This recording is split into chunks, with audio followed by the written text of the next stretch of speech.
I'm going to be 1,000% honest when I say this. I don't know if Chris and Spencer are going to be proud of me or not when I say this. I pre-gamed for the first time real hard a couple weeks ago. So November decided to start out with a bang because the first call of the month was a choking. And it was not just like a, we're not choking no more, we want checked out. No, this is one of those echo chokings, meaning that person is now unconscious and they are not breathing. Now, it is also worth mentioning that my partner this month is my capstone student from this summer, the one that passed, and now he's my partner. It's been a phenomenal month. But it was his first time getting toned for a choking and my first time getting toned for a choking. Let's just say we were both a little nervous hearing those tones go off.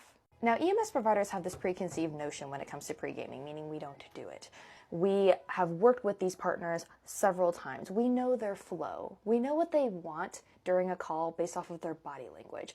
We are just very in tune with each other. And because we've worked with each other so many times, it's almost like we don't feel the need to pre-game no matter what type of call it is.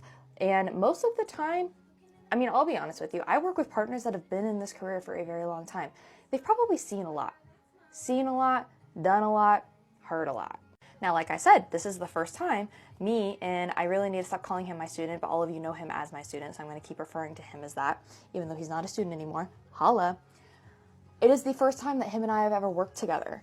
So when we got in that truck and both of us had that look of like, holy crap, we're about to go on a choking for the first time, both of us for the first time, that man did something that I know that I did not teach him, and I'm very sad that I did not teach him, but I'm proud of him for taking the initiative on his own because it helped not only him feel better, but me feel better. He pulled up that protocol book, and we went to the choking cog.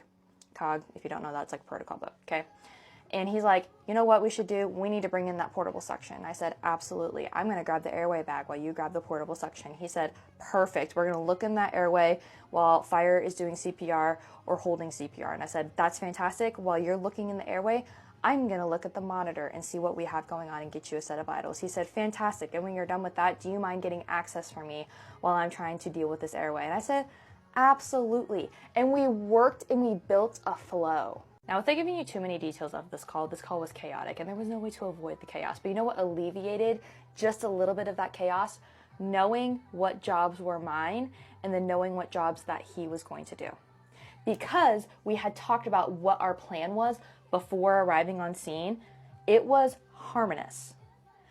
Everything got done exactly the way it should have been done. As soon as we got there, we checked that pulse, we looked at the monitor on the rhythm. Oh my gosh, we have ROSC. Fantastic. He's dealing with the airway and he's verbalizing what he's doing so I can know exactly what he's doing. And I'm sitting there getting him a set of vitals, and then I establish access. By the time the second unit arrived on scene, we were ready to move the patient. By the time the supervisor got on scene, we were ready to transport. It was the most chaotic but harmonious call. And a lot of it was because we talked about what we were going to do before we got on scene. Pre-gaming is not just looking up a protocol before you get there. It's also talking to your partner. Yes, you want to be aware of what you're walking into as much as you possibly can. Yeah, the dispatch notes are gonna say chest pain, but I'm running through respiratory and cardiac chest pain. I'm running through traumatic chest pain in my head. I'm trying to prepare myself for absolutely everything. But preparing yourself is also preparing your partner, because they need to know your next moves in case you guys may not be on the same page. What if your partner is thinking cardiac chest pain the whole time when your mind is actually going to respiratory chest pain?